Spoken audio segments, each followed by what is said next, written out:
lidiar con las necesidades de la organización por solamente una cantidad limitada de tiempo o horas por día. La conclusión obvia es que para cualquier organización, la capacidad disponible para gerenciar, disponible para poder poner la atención en las organizaciones y en sus necesidades es algo finito. Por otra parte, en casi cualquier organización hay muchas cosas que requieren de la atención gerencial. Y en la mayoría de las organizaciones es evidente que la atención gerencial es un cuello de botella. La demanda excede la capacidad disponible. Para entender el significado de esta declaración, imagínense un cuello de botella. Imagínense una situación donde el cuello de botella es una máquina que hace agujeros en hojas de metal y su capacidad es más baja de la que se requiere para el producto. Ahora imagínense que la mayor parte del tiempo esa máquina está haciendo orificios que no son requeridos para producir el producto. Y muchas veces estos orificios que hace dañan el producto. En otras palabras, la mayoría de la capacidad disponible está siendo desperdiciada. Y hay veces no solamente desperdiciada, sino siendo utilizada de una manera que crea problemas, inconvenientes. Es una situación grotesca. Y es evidente que este cuello de botella, dado el hecho de que mucha de su capacidad es redireccionada, no va a ser solamente un cuello de botella, va a ser la restricción, va a ser el factor que pone límite a las organizaciones para alcanzar más de sus desempeño requerido. Sorprendentemente, eso es exactamente el caso que nosotros podemos evidenciar en casi cualquier organización. En cuanto a la capacidad limitada de la atención gerencial. Y como vamos a ver, hemos elaborado sistemas sofisticados que hacen justamente eso. Ellos gastan la atención gerencial, pero hacen daño en vez de crear beneficios. ¿Y cómo sucede esto? Si la situación es en verdad tan grotesca y es tan común que debe nacer del comportamiento humano fundamental. En los próximos capítulos va a haber una prueba rigurosa para poder establecer que todo nace de lo siguiente. 1. Nuestro temor a los sistemas complejos. Esto nos conlleva a dividir el sistema complejo en subsistemas, dando como resultado desviar la atención gerencial, que en vez de buscar la óptima local, que es el objetivo primordial. El 2, nuestro miedo a lo desconocido. Esto nos guía a buscar soluciones más y más finas. Nos hace entrar en más detalles que desvían la atención gerencial para optimizar dentro de todo este ruido. Y 3, nuestro temor de que los conflictos pueden llevar a una guerra, a un conflicto, que va a desviar la atención gerencial para estar en una lucha constante. Estos análisis van a conectarse por medio de las causas comunes, que están supuestamente no están relacionadas, como por ejemplo la estrategia, la contabilidad, la cadena de suministros, el desarrollo de productos, las ventas y el comportamiento organizacional. Eso nos da una nueva luz sobre la realidad sorprendente y el potencial que existe para mejorar el desempeño de una organización.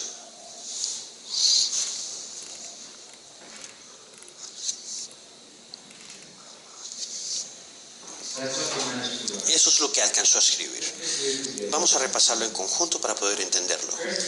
Primero, comencemos con una declaración muy interesante. La verdadera restricción no es una máquina, no es el efectivo, no son los proveedores, ni el mercado, ni la economía mundial. La mayor restricción es la atención gerencial.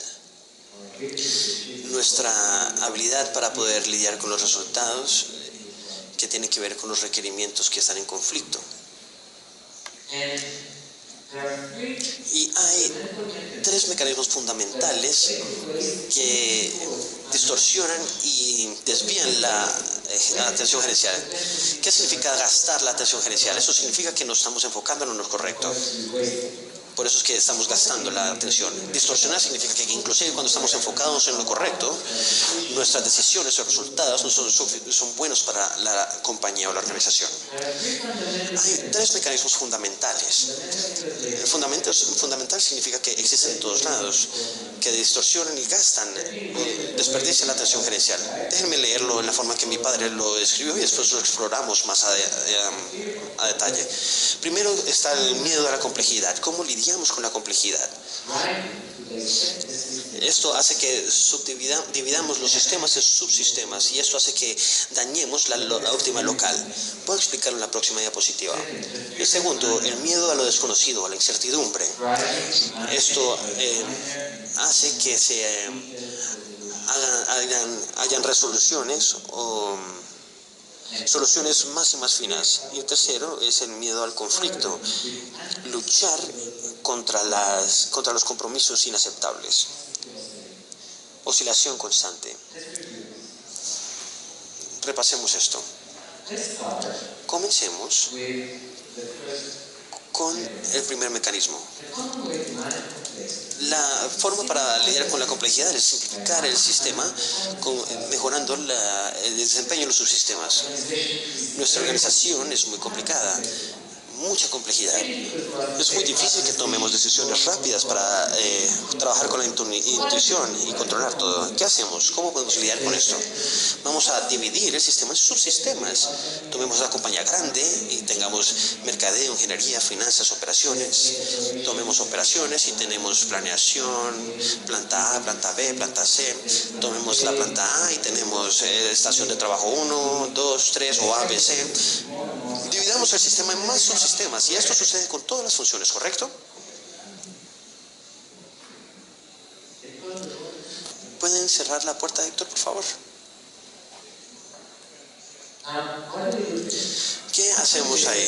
Después de dividir el sistema en subsistemas, decimos, bueno, la forma para gerenciar esto es tratar de maximizar el desempeño de cualquier subsistema. ¿Y cómo hacemos eso? Estamos llevando la óptima local de los subsistemas a lo largo de todo el sistema. Todos los subsistemas van a tener sus medidas, sus targets, su presupuesto, su planeación. Así es como manejamos todo, lo administramos. Bueno, tenemos que lidiar con la complejidad, ¿verdad? Y el problema es poder doblar muchas veces. Y eso no es algo que suceda muy pocas veces, sucede muchas veces. Lo que es bueno para el subsistema según la óptima local del subsistema. Y esto entra en conflicto con lo que es bueno para la compañía como un todo. Cuando el subsistema trata de mejorar según las medidas locales, lo que está haciendo es lastimar a la compañía. ¿Y cómo puede ser eso? Piensen un poco, ¿cómo puede suceder eso? Por ejemplo, ¿han escuchado sobre una óptima local que se llama las eficiencias locales? Sí, obviamente que sí. Las eficiencias locales muchas veces nos llevan a incrementar los baches, los parches de producción, los lotes de producción, los lotes en transporte, los lotes en órdenes, las órdenes que se toman en compras, lotes de compras, por ejemplo, para ahorrar gastos, para ser más eficiente, para reducir los setups, todas estas cosas, etc. ¿Eso es bueno siempre? ¿Siempre bueno? Muchas veces llegan a un punto en donde están...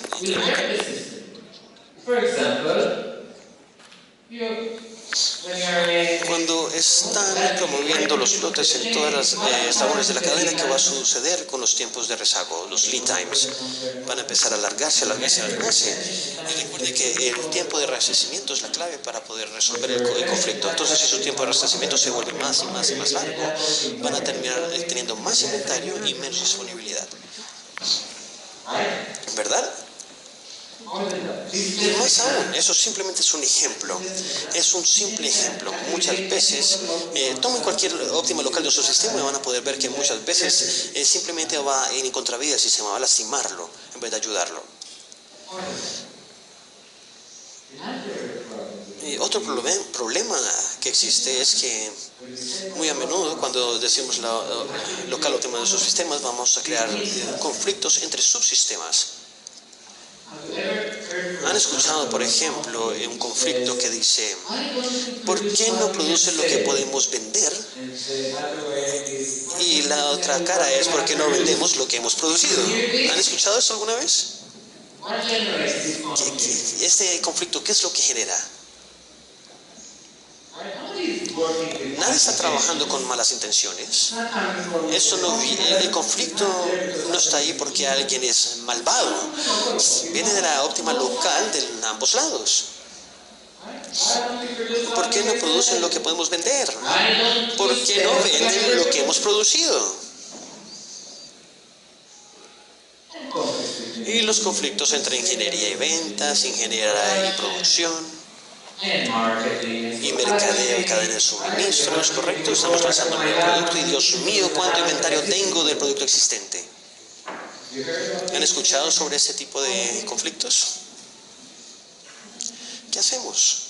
Al intentar maximizar el desempeño de cualquier subsistema, muchas veces lo que hacemos es lastimar el sistema global.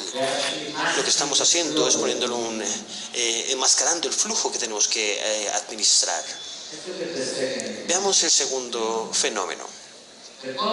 La forma común para poder administrar la incertidumbre es luchar por tener una mayor y mayor certeza. Si hay mucha incertidumbre, tratemos de ser más precisos. ¿Qué hacemos entonces? Tenemos presupuestos fijos, predicciones, planes, medidas, con soluciones más y más detalladas, más y más finas. Por ejemplo, estamos tratando de tener sistemas de predicción sofisticados en todos lados y también de presupuesto y de planeación. ¿Esto siempre es bueno? ¿Y esto en verdad nos ayuda a poder administrar la incertidumbre? Muchas veces esto nos va a llevar a tomar reacciones ineficientes al ruido. Por ejemplo, cuando todas las operaciones se basan en la predicción, podríamos ser más precisos que las variaciones normales. O muchas veces esto nos lleva a trabajar en compromisos distorsionados. ¿Alguna persona ha escuchado sobre el síndrome del fin del mes? Si creemos que de repente el mercader está comprando más al final del mes. ¿Y qué está causando esto? Ponemos un target, un objetivo. Ahorita vamos a tomar acciones que va a distorsionar la realidad para poder llegar a esta meta específica. Y amigos, esto no solamente sucede en la cadena de suministros, esto sucede en gestión de proyectos, en desarrollo. Eso es algo enorme en esas áreas también.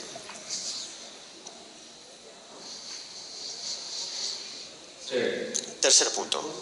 La forma común para poder administrar los conflictos es poder tener compromisos entre los extremos.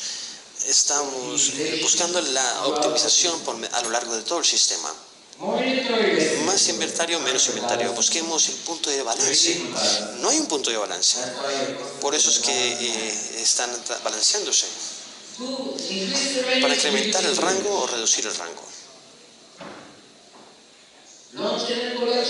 Lanzaron una colección, o esperen un minuto, muchas colecciones. No hay un punto de balance. No hay una optimización, un punto de optimización para ese conflicto. No pueden tenerlo. Están en oscilación. Ustedes pueden creer que lo han resuelto, pero no es una solución. Por ejemplo, por eso es que cuando ustedes revisan la cadena de suministros van a ver que hay mucho inventario o hay superávit de lo que no pueden vender, de algunos ítems, y hay muy poco inventario de lo que se puede vender. Tienen una oscilación constante entre los ambos lados que están en conflicto. Cuando tienen optimización a lo largo del sistema, lo que están haciendo es que están lidiando con los síntomas en vez de con el problema raíz. En vez de pensar qué necesitamos hacer para resolver el conflicto, en vez de eso están en modo de reacción a los síntomas. Expedición, outsourcing, envíos cruzados, ¿correcto? En vez de lidiar con el conflicto raíz. Y esto no sucede porque la gente sea estúpida o porque sean malos. Esta es la forma en que nosotros hacemos gerencia normalmente. La forma en que nosotros tratamos de lidiar con la complejidad es imponiendo la simplicidad, forzándola, como si el sistema se fuese a volver más sencillo. En vez de eso, lo que hacemos es enmascarando el flujo verdadero del sistema. La forma para lidiar con la incertidumbre no es gestionándola, administrándola por medio de forzar la certidumbre. Creemos que eliminamos la incertidumbre cuando somos muy precisos, cuando tenemos un número.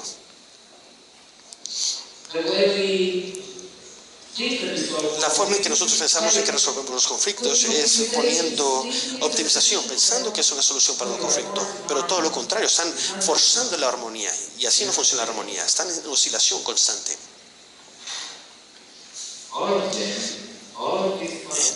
Todos estos síntomas distorsionan y desperdician la atención gerencial. La pregunta ahora es, bueno, ¿qué hacemos? Bueno, esto lo vemos todos los días. ¿Qué hacemos entonces? ¿Cuál es la salida? Están sugiriendo que vayamos a alinear toda la óptima local en el sistema, que vamos a encontrar diferentes formas para poder gestionar el sistema, no con números fijos que van a resolver todos los conflictos del sistema. ¿Esto nos va a permitir enfocar toda la atención gerencial? No, va a ser lo contrario.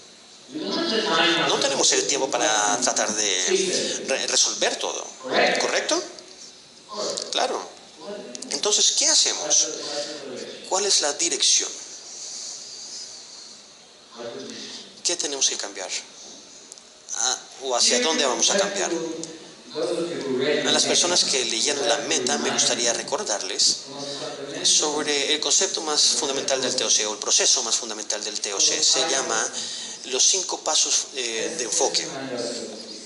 Recordemos este proceso. El primer paso es identificar la restricción del sistema.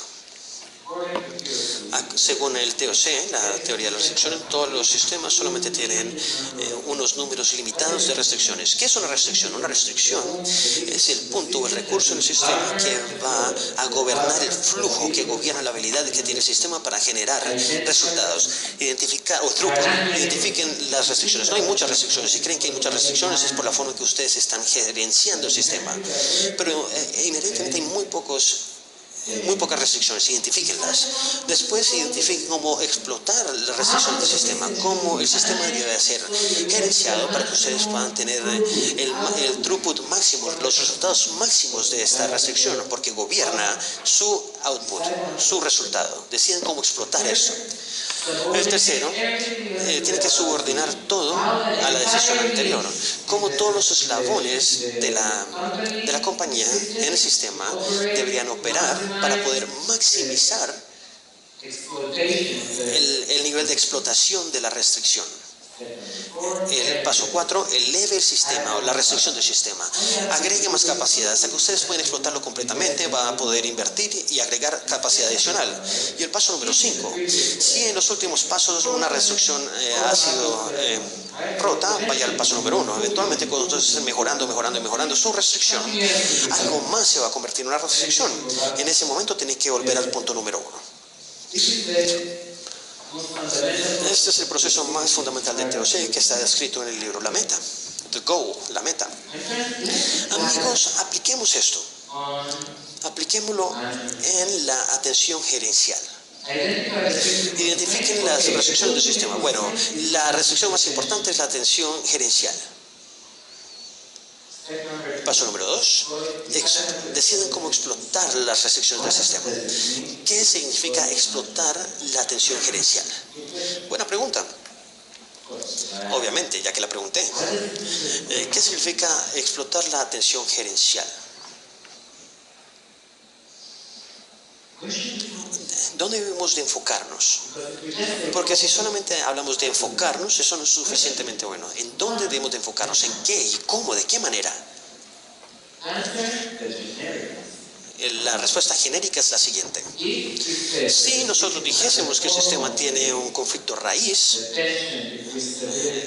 la tensión entre la estabilidad y el crecimiento, entonces toda la tensión gerencial debería enfocarse en las acciones requeridas para poder romper ese conflicto, para alcanzar la estabilidad constante y el crecimiento constante. Pero eso es algo muy superficial. ¿Qué necesitamos hacer para poder romper ese conflicto o eliminar ese conflicto?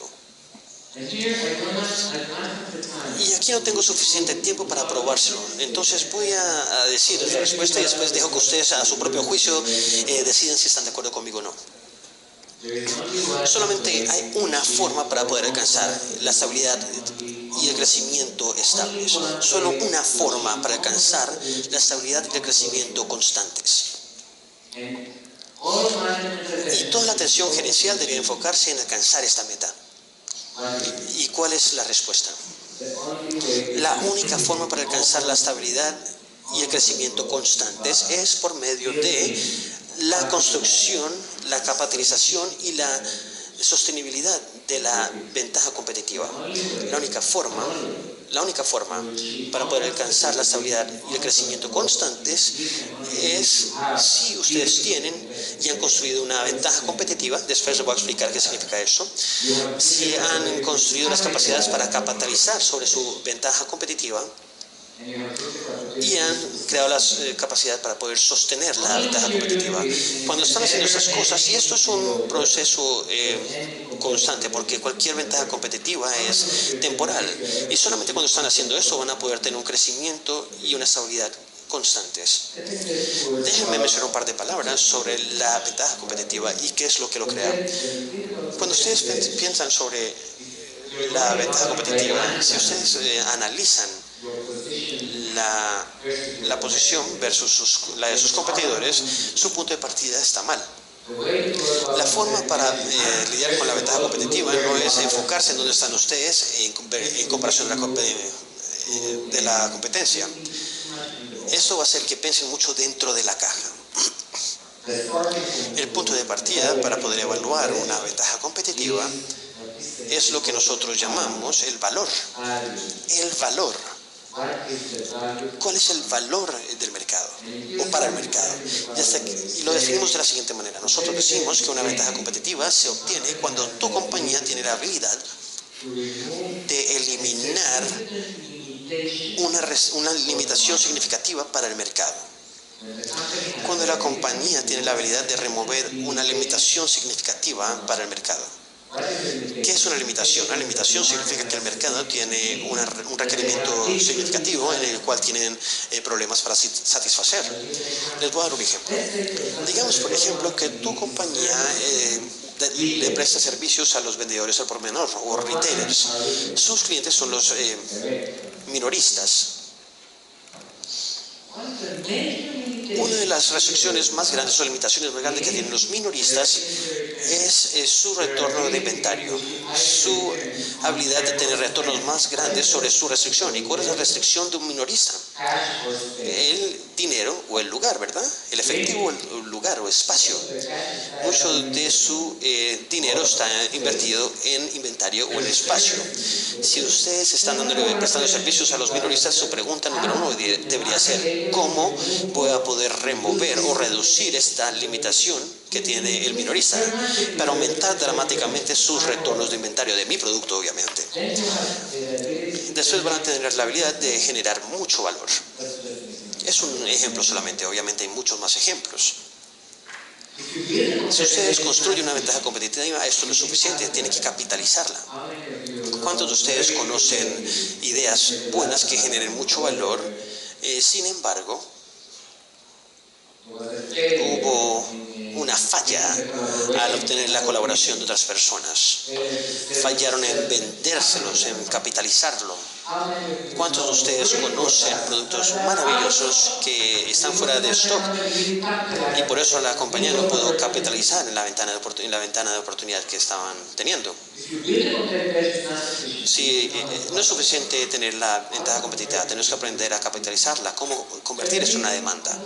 Y tercero, ¿cómo hago para sostener la ventaja competitiva? ¿Cómo me aseguro de que la ventaja competitiva vaya a perdurar, que la compañía pueda escalar, que yo pueda crear una nueva ventaja competitiva con el tiempo, porque cualquier ventaja competitiva es temporal.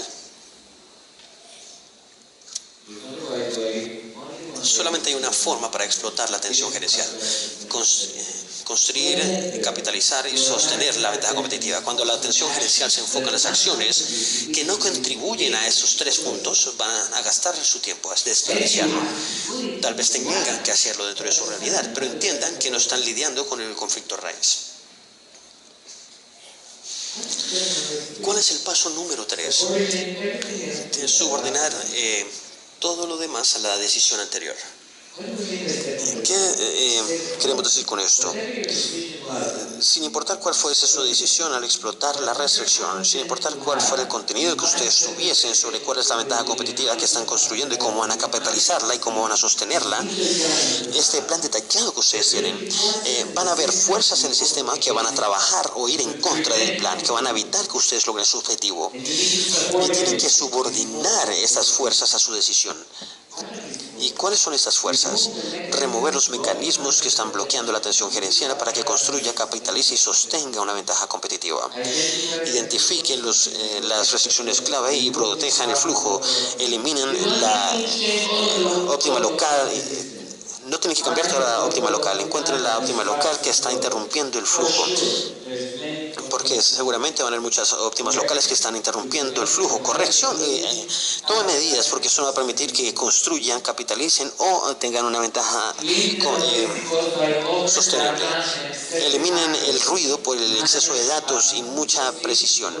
Manejen los buffers. Nosotros no manejamos números, manejamos buffers.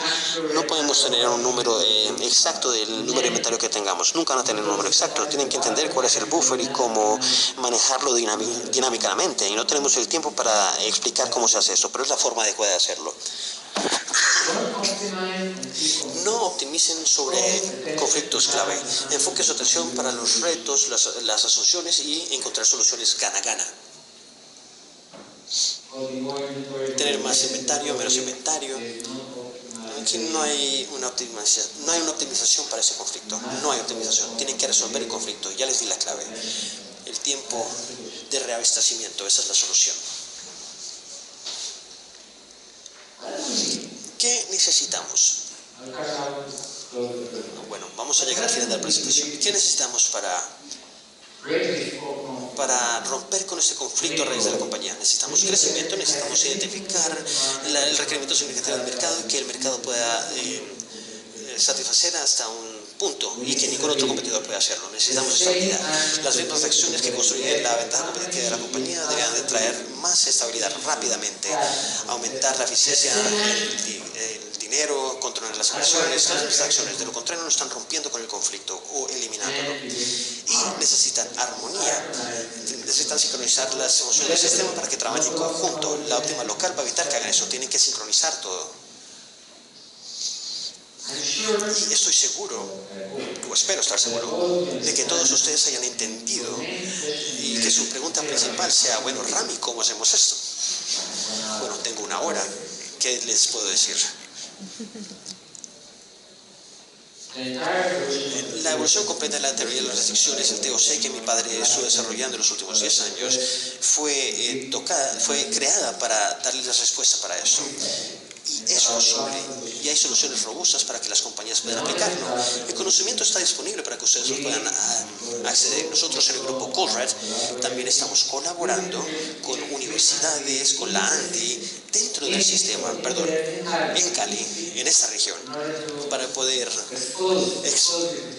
mostrarles el TOC, mostrarles cómo se está haciendo esto, cómo pueden hacer esto. Solamente tuve una hora, no puedo explicar con mucho detalle, pero me dieron la oportunidad, y los que estén interesados y quieran saber más